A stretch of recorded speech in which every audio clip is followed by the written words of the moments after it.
Okay, welcome back to the Construction Mentor Podcast. My name is Ike. I am your host. You can follow me on Instagram, TikTok at the Construction Mentor. You can check out this podcast on Apple Podcasts, YouTube, Spotify. Today, I want to get back into the interview format, sharing people's success stories.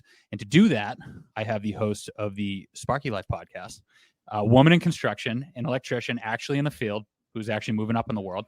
Her podcast is top 1% in the world. And I think today, I'm officially top 1% because I hit that 21st episode, which most people don't get there. But Lia Lamela, she is a badass. She wears boots. She's an electrician.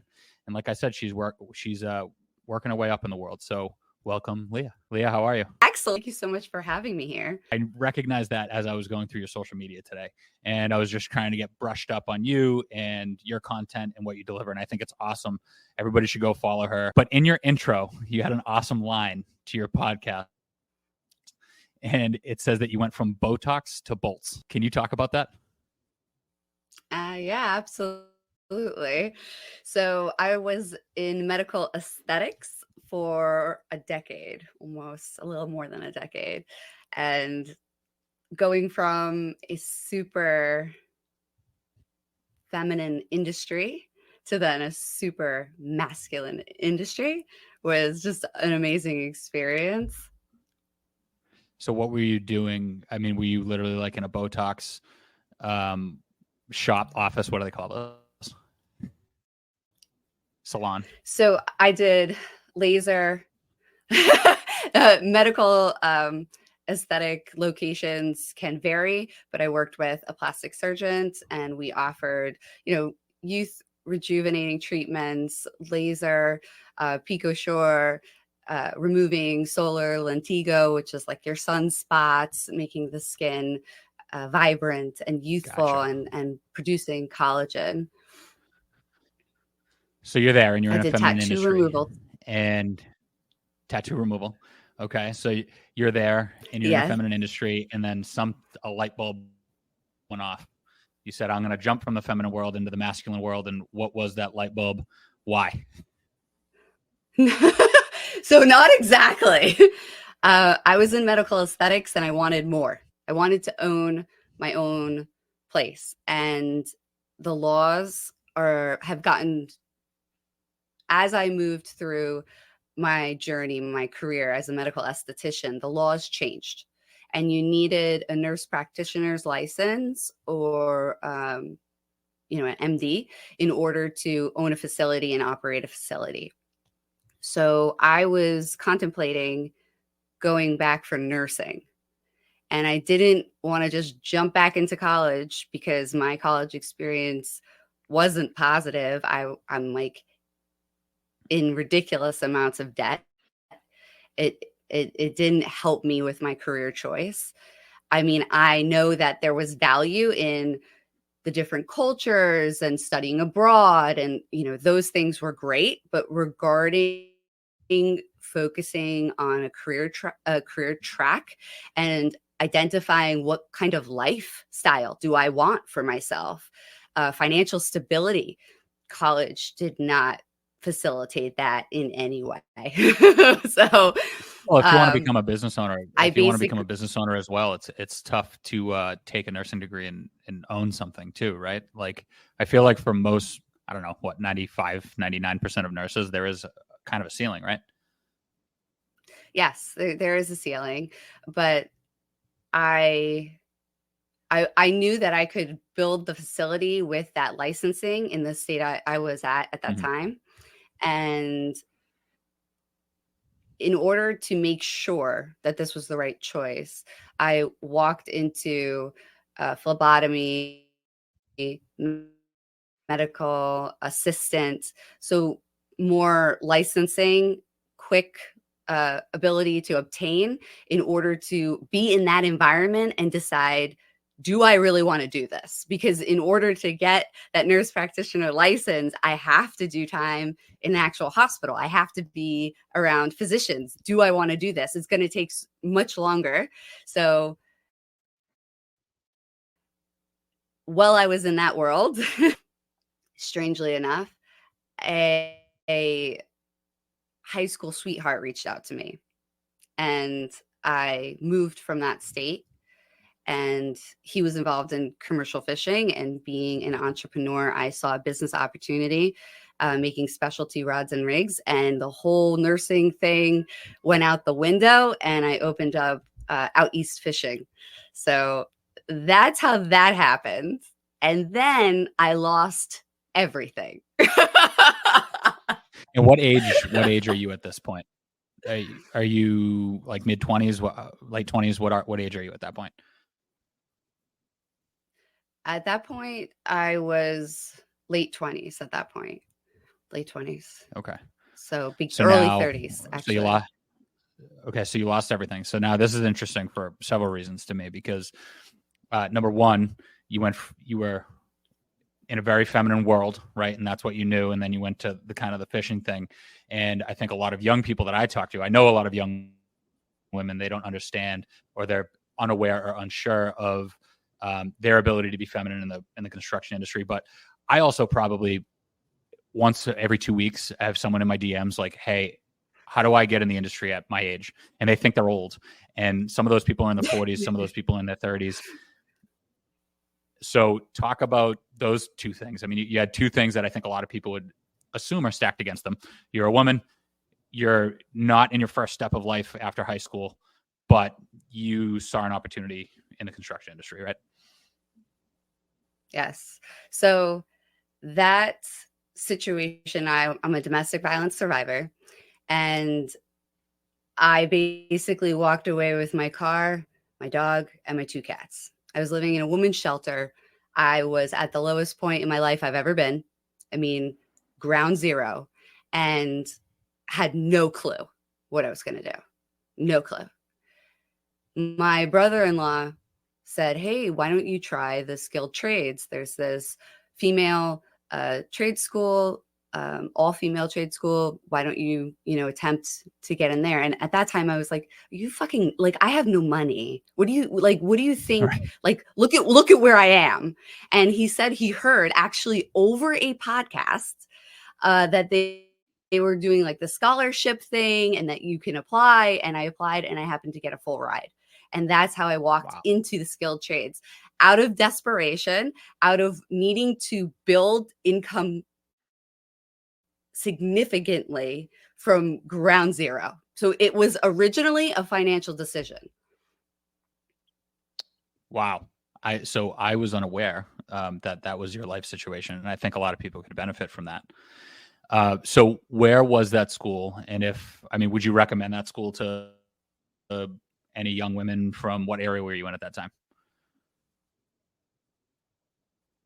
I was in West Virginia, and I would 100% recommend them. Unfortunately, that nonprofit did not survive. So that schooling, that whole program did not survive. It's no longer the same facility that I went through is no longer in existence as far as I know.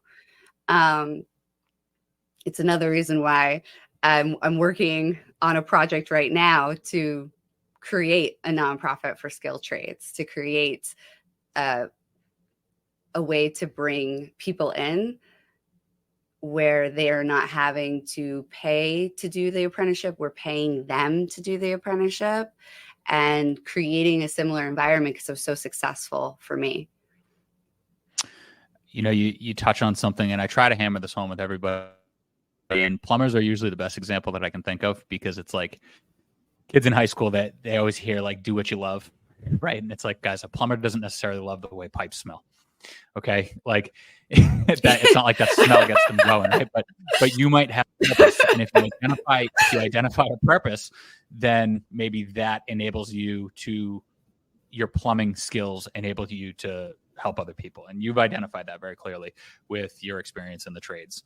And it took you from West Virginia to now you're in the tri-state area, right? New Jersey. You're New Jersey, right?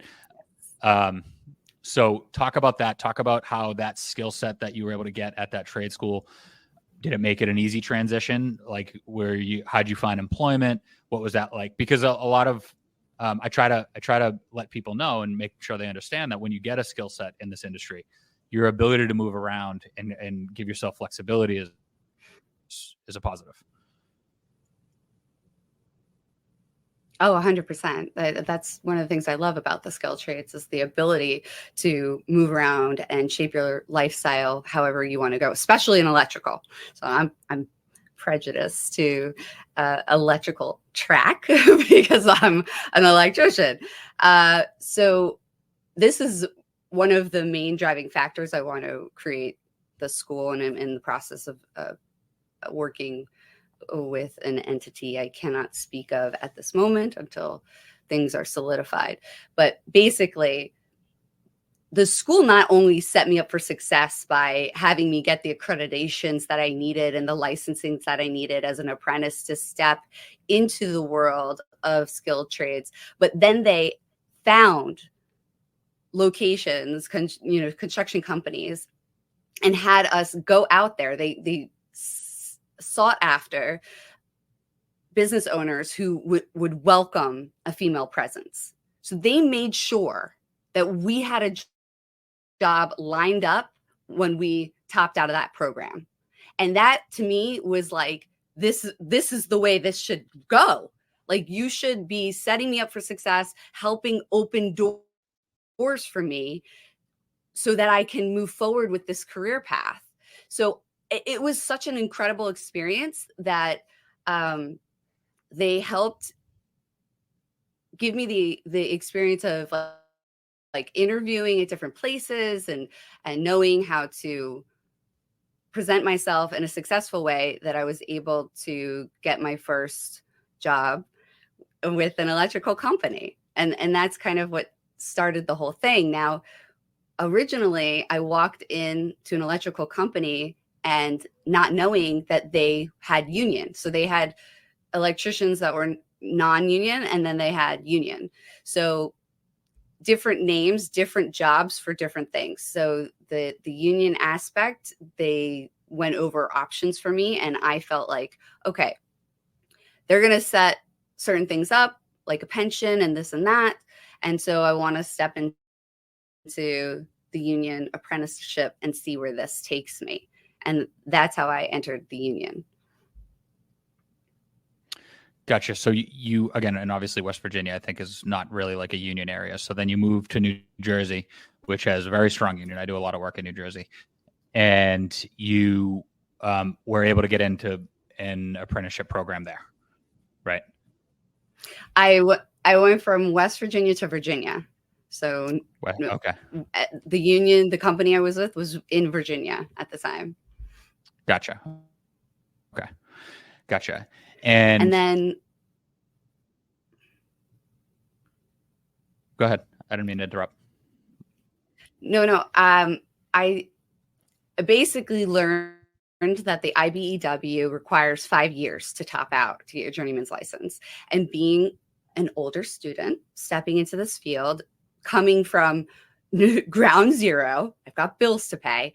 I did in 3 years what it takes most to do in 4 or 5. So was it an hourly license in 3 years?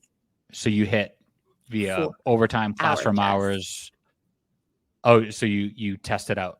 Yes. Okay. I had no life for 3 years, and then I took the national journeyman exam, which is a 4-hour exam, and got my licensing.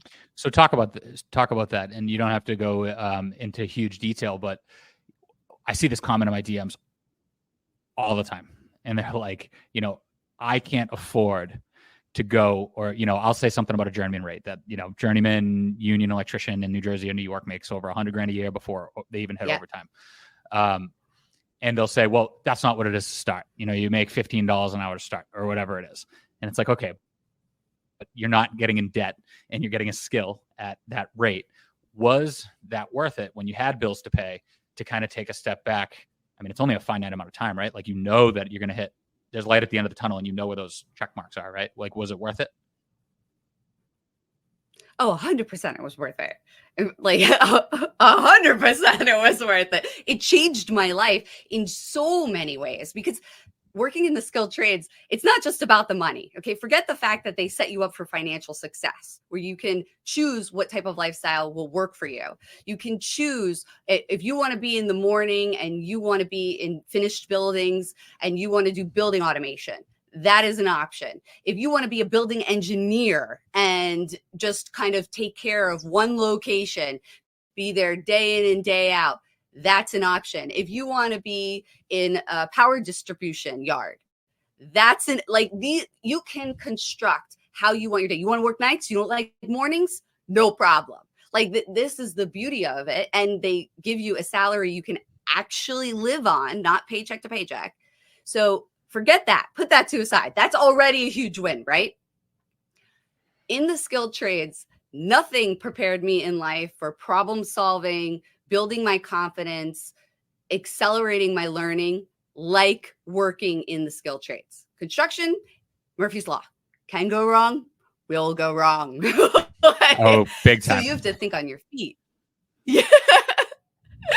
You got to pivot, right? And I became the woman I always deep down inside knew I was, but I didn't have the confidence, the self-love. I mean, after that experience, I didn't even know who I was anymore. And when I was looking around me, working as an electrician, building, I was always called like the Tigger, right? So I'm like, let's go, guys, ready for the day. What are we going to do? And I was super excited to just be there, just to have, I'm like, what else are we going to learn? That's the other thing that the skilled trades offer that not many other careers do. You are constantly learning. If you choose, you can move up. You can, if you're like, okay, I'm done on the field. I want to be in an office now. No problem. It's endless on how you can construct the life you want to live. So I'm super excited to be there. And I'm looking around at me. So before you get too far away from it, you said something that I hate to interrupt you, but I think is really impactful. No, go ahead. So from where you came as a woman who was experiencing domestic violence and who had everything ripped away from them, and it sounded like it was probably because your means of providing for yourself and for anybody around you was tied to that relationship. What percent of you or what chunk of you is worried about your ability to provide for yourself in the future, given the education you have now? Oh, I'm not worried. I'll always be fine. I'll always have financial stability now. So I was engaged. We were going to be married, and I built the business with him tied to it. So when I had to literally flee the state for my life, everything was gone. Everything in an instant. So now, with being an electrician, a licensed electrician, and continuing my education, I'm going to be studying for NICE at level 1. I plan on going to level 4. There's another electrical course that I'm in the process of considering regarding inspection. Like, the sky is the limit. I can keep growing in this field, and we need electricity. It's not going to go away. Always. No. So I can tell you how quickly it becomes Hunger Games after going through a hurricane last year. When we went through the hurricane last year, after like 48 hours, it was like the goddamn Hunger Games down in Florida. I'll tell you that. 100%. But this is another thing. We are the foundation of civilization. You take away electrical, you take away water, you take away, that roof over your head, and the worst of humanity comes out of us, because then it's about survival. And there is no moral code at that point. It's, I'm going to live, and I know what that's like. So why are we not pushing to help elevate the society and welcoming people into skilled trades? I don't get it. Yeah, not only welcoming them, but backtracking. You and I, both of our platforms are about grabbing people by the hand and yanking them through the door. Don't just simply show them that the door is open, right? You just mentioned the worst of Yes. society, right? And when you and I had a conversation before, um, we had talked about men versus women in construction, and I know there is a perception by people not in the industry that men in construction are like a pack of wild hyenas that can't help themselves when they see a woman walk by. And when a woman is looking at the industry as a possibility, that might be something that deters them or scares them. Talk about your experience coming in, even in New Jersey and finishing your apprenticeship out in the field. Like, sexual harassment. Is it a pack of hyenas where guys can't help themselves and you feel unsafe, especially as a woman who's seen the worst of men in your own life? So it's the same that you would have come across in a corporate setting. It's the same as, your average,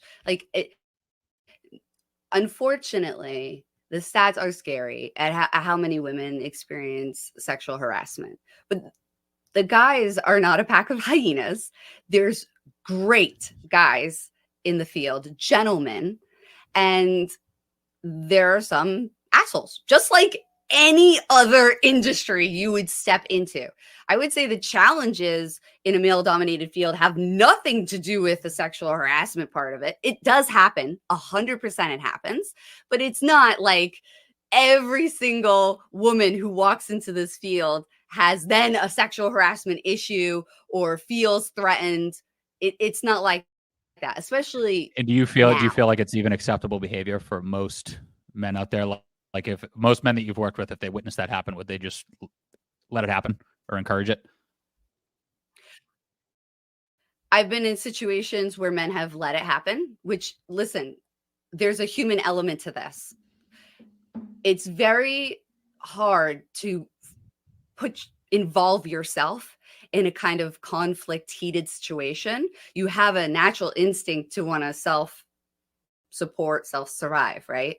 So I don't blame the guys who don't jump up and stop, make it the courage that it takes to interfere with something like that, because I know the psychology behind it. It has nothing to do with they're shitty guys. That's not it. Women do the same thing. It's hard to put yourself in a life-threatening situation, or if you feel it's a threatening situation.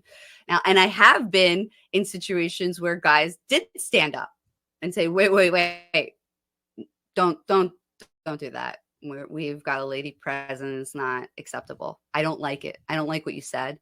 I've had both in different situations, different places, different businesses. Well, that's good. And it's good to hear that people don't stand for it. I have witnessed, not necessarily that, but I think more so with like racism, very few instances, but from what I can see, for the most part, somebody jumps up and stops it. Like, they don't, and Yes. It only takes one person to impact somebody like that to have such a profound negative effect. And it could be 1 on 1,000, but it feels like that sore thumb that's sticking out. But I think it's important to address, especially for those who are looking at the industry, and to realize that, there's those people will exist. You're going to come, like you said, you're going to come across assholes no matter what you do, no matter where you go. If you walk down the street, you're going to find an asshole.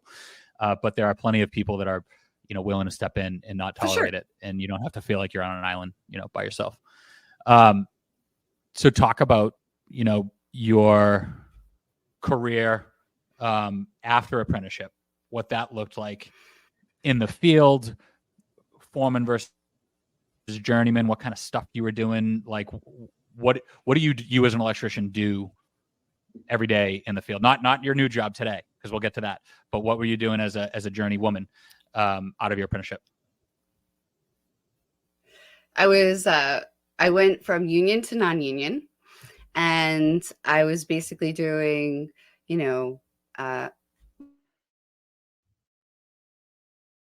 my finished buildings in the beginning and putting together panels. I like to describe it as, think of Terminator, one little device speaking to another little device, or the human system transformed into a building. So that was the foundation. Yeah. So you're talking And then about I stepped into power construction distribution when, panels. you know, data centers. So Data centers. Okay. So working you were with doing low UPS, voltage. I was doing Okay. Gotcha. medium voltage to low voltage. So you Mhm. would have to step it down, and Mhm. you could go from 480, 277, 120, and then you're DC. Yeah. So basically, for those of you who might not be strong And in your electrical, little and I'm baby not volt. strong, but yeah, when a power comes into a building and it's big time, right? It comes in at a big voltage, which is like pressure for water. 480 would be your high voltage usually for equipment in a building, and then 277 or 208 is usually like your HVAC equipment and lighting, and then it goes down to 120, which is your outlets, stuff like that, and then anything lower than that is usually like a data cable. All of our information that flows through wires, and that's what Leah's talking about. Yeah. So little nuts and bolts, right? But keep going. I'm sorry. Dead on. You're dead on. That's great. No, that's perfect. Excellent description. Okay. Then in construction, totally different. Down and dirty, in lifts, installing from the ground up. So running MC. I did a lot of lighting. I did a little bit with medium voltage, not much. So some splicing, but the construction was exhilarating because there's something new every day, and you're constantly put in situations where you're challenged.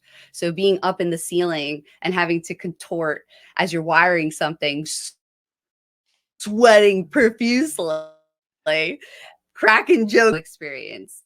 Was there shitty days? For sure.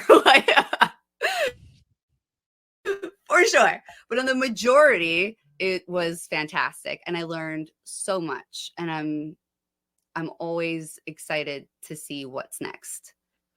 So you obviously have a very strong feminine energy. You are not you don't have like bulging muscles or anything like that. Not a ton of testosterone running through your body, right?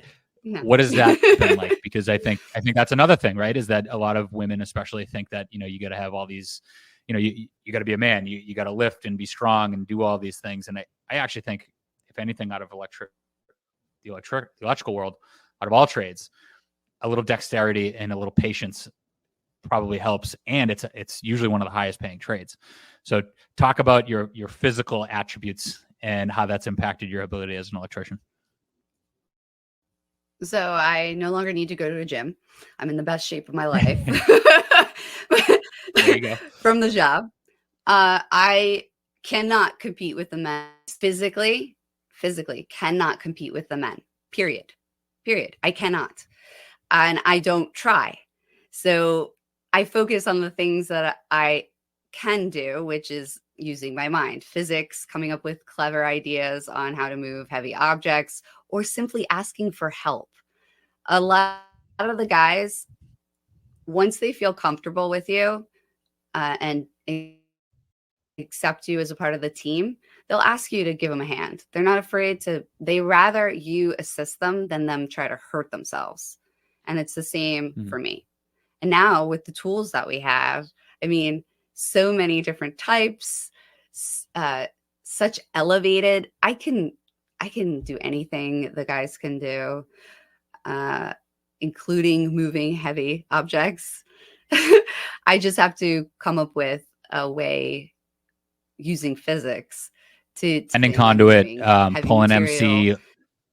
MC. I mean, it's like working on like a row machine, and like bending conduit can be like a core workout, right? Like there's definitely a physical aspect to it, but you have the tools to be able to do it. Like you don't have to be. And I mean, let's be honest, like not all guys on a job are in shape either, right? That's right. Like, we could do better there. Last time we spoke, you said something to me that I had never realized, and I found it pretty impactful. And it was in regards to like you said, you can't keep up. Some of the tasks out there on a job site, you just simply can't keep up with the men. Right. No. And there's this notion out there, like, Rosie the Riveter, women, like we can do anything that men can. Talk about how we're created and whether we're equal or not, or whether we need to be, and the effect on a team, like the balance between the two. You had said something to me and I'd never heard that before. And I think it would be, I don't know if you know what I'm talking about, but let's see if you know what I'm talking about. Okay. So I want to preface this with everything I'm about to say is about generality and more often than not. So there are always exceptions to the rule, right? But science-based, women and men are built differently, and we're made to work together because women have advantages that men don't, and men have advantages that women don't. So there are many a thing in electrical that I can do and I do better than the men. And there are many a thing the guys can do better than I can do. Okay. So when we come together, it's an incredible team. They've done tons of research on this. Having a better balance with male and female brings 10% more income on the companies that focus on that. So it is an incredible experience to work with teams that have male-female dynamic. Nailed it. Yeah, that's exactly what I was talking about. So when we spoke last time, and it was on your podcast, you had said that, and a light bulb went off in my head. I was like, you know what? My favorite teams that I've ever worked with, project management teams, were actually predominantly women. And I thought about it and I was like, that's because, a lot of my attributes are traditional male attributes that I bring to the table. And what the women brought filled all my gaps. You know what I mean? Like, and it wasn't like like me delegating down to them or anything like that. It was us next to each other, balancing each other out and becoming a complete team. And I think that's why. It was because they brought their feminine energy and what they were good at, like you said, generally speaking, 90% of the time, whatever you want to say it is, the things that they were good at were things that I were not good at. And that's why the projects were so successful, because we completed each other. So I've always, that's been on my mind, like ever since then. And you're the only person that I've ever heard articulate it that way. So, good for you. Well,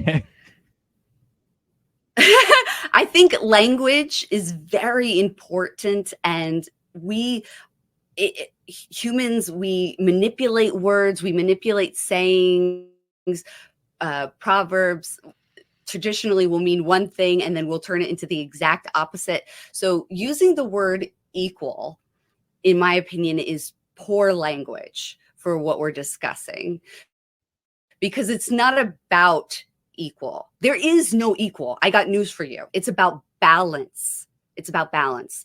It's about me being able to be set up for the same type of opportunities that you are set up for. That this equal thing, it confuses people. They think 50-50.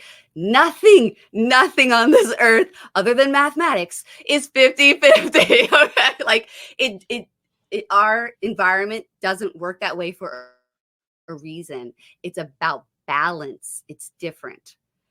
Now, let's talk about the opportunity, because as predicted, we weren't going to keep this to a half hour, right?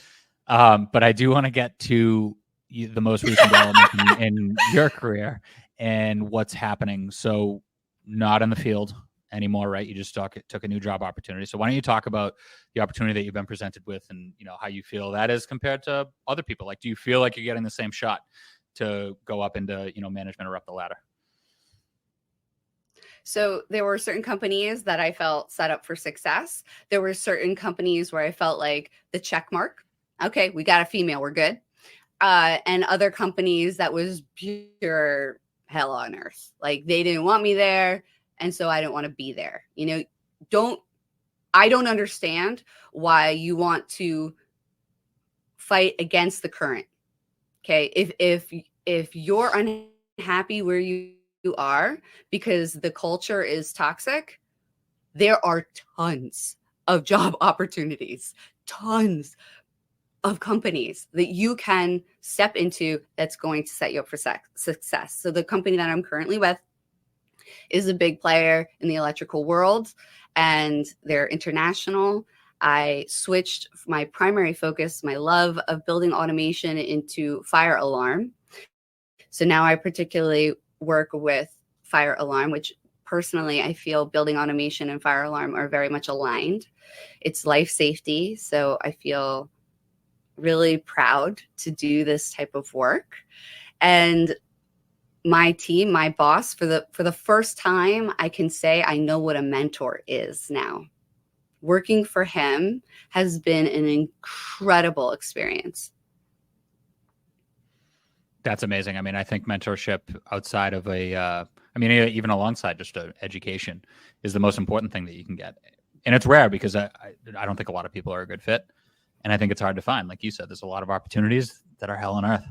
And that doesn't mean that the whole industry is bad, right? You just got to find the right one. So what are you doing now versus, when you were bending conduit and wiring panels and pulling MC cable in the field? So primarily I'm doing service work. So finding ground faults, open circuits, problem solving, fixing. Basically, if the fire alarm panel goes down, they call me. I also do some small installs, if we're upgrading or something like that. But primarily, I come in when we're fixing things. I've also done inspections. I know what that's like now. That gave me a very good foundation of the code, what's required, what that looks like. So that was a great experience. There are many different paths as an electrician within fire alarm. You've got a fire alarm technician, fire alarm inspectors. You have CSGs, which are, in my mind, are similar to like a project manager. Engineers building your schematics from the ground up for a fire alarm install. There are many different places you can go with it. And regardless of what happens with the economy, fire alarm is not going anywhere, or the maintenance of it, right? Because every single structure that you're in, it has to be safe, right? So it is a skill set that will certainly keep you fed. Yes. So what would you say, let's wrap this up with, what would you say to a young woman that is contemplating the construction industry? I would say you need to investigate. Number one, above all else, is know what your state requires. Okay. Know what your state requires. If you don't know what skilled trade would be best for you, investigate by asking questions. Ask if you can shadow someone for the day, get within the networks, listen to podcasts like this one. Or the Sparky Life, construction right? careers. Also Sparky Life, about construction careers. Open yourself up to that community to get a baseline. And this goes with anything you do in life. Knowing yourself, introspection is key. So if you know yourself and you know what type of lifestyle you want to live, and you have a good foundation of where your strengths are, pick the skill trades that's going to work for you.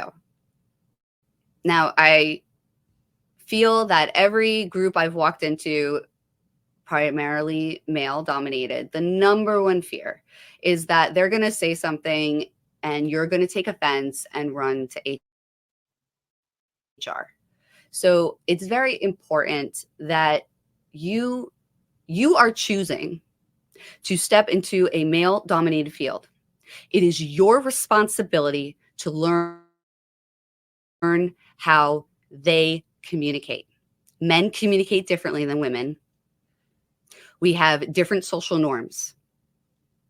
I can't stand this logic of I need everyone else to conform to me and my standards. That's completely insane. I don't go to France and say, all of you've got to speak English to me. It's insane. You must respect that men talk to one another differently. They talk, and the way they view leadership and success is very different. I had a gender bias specialist on my show, and learning the way that men communicate has helped me become so successful in a male-dominated space. And I didn't have to sacrifice who I am, change my image, be inauthentic in any way. I just needed to learn how they saw certain actions and behaviors, how they use certain language to help communicate where my stand and how I felt regarding certain team activities. You've got a responsibility, any group you step into that's, a different culture, to understand that culture, to understand that language, and be willing to work on creating clear communication. So once the guys felt comfortable with me, it was fantastic. It was nothing. They weren't worried. They understand I'm a mature adult. If you say something I don't like, I'm just going to walk up to you and say, hey, I don't like the way that sounds. Please don't repeat around me. And they have no problem doing that. Like, my personality type, I have a dirty sense of humor. I'm vulgar, So for me, a lot of stuff is like, I don't mind. Now, and It's okay if you're a woman and you do mind. But just be